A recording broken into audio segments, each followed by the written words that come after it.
L'Afrique produit 4 à 5 millions plutôt de barils par jour, soit environ 5% de la production mondiale, mais en même temps, elle importe massivement du raffiné. Et ça, c'est problématique. Donc, est-ce que le Nigeria donne l'exemple avec cette raffinerie? Est-ce qu'aujourd'hui, il peut vraiment changer la donne? Et surtout, est-ce que, si oui, très bien, mais sinon, quelles sont ses limites? Quelles sont les limites de la promesse Dangote, on va dire? Je pense que les limites sont nombreuses d'abord, mais juste ce paradoxe que vous avez soulevé, je m'attardais sur ça. En clair, on produit brut, oui. On importe raffiné, quoi. Exact. Ça nous coûte trop cher. Trop cher. Voilà. On a du pétrole qu'on produit et qu'on exporte, qui nous revient raffiné. Parce qu'on n'a pas les infrastructures. Voilà. Pour le raffiner. Maintenant, il y a Dangote et peut-être d'autres aussi initiatives qui essayent de transformer la matière première, le brut, sur le continent et finalement d'alimenter le marché africain. Là, vous avez cité 5 pays pour lesquels, pour le moment en tout cas, ça atténue le problème, en tout cas les conséquences des conflits dans le Moyen-Orient sur ces pays-là. Vous avez cité 5 pays, le Cameroun, la Côte d'Ivoire, le Togo, etc., etc.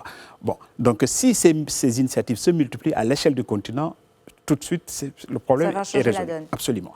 Donc le continent pourrait être exportateur de raffinés, c'est ça in fine, oui. Mais avant d'abord qu'on consomme le pétrole qu'on produit. Et les coûts seront relativement beaucoup plus faibles. Forcément, parce qu'on n'aura pas de devises à sortir. Et c'est les marges des raffineries. C'est les marges des raffineries qui vont baisser. Le brut suit le cours du monde, Brent, absolument, oui. Mais il y a ces marges, ces coûts logistiques, absolument, etc., qui sont... Qui renchérissent, quoi, effectivement, tout ça. Donc, avec tout ça, les projets, par ailleurs, aussi stratégiques qui sont en cours. En l'occurrence, le gazoduc Maroc-Nigeria, vous l'avez cité, qui traverse une quinzaine de pays, voire plus.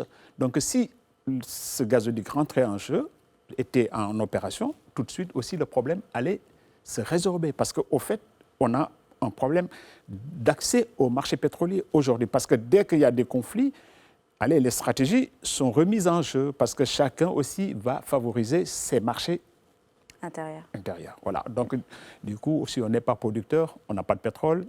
Et si on n'a pas de pétrole, il faut aller encore chercher le pétrole plus loin, plus cher. Et c'est répercuté sur nous, les consommateurs finaux, quoi, finalement.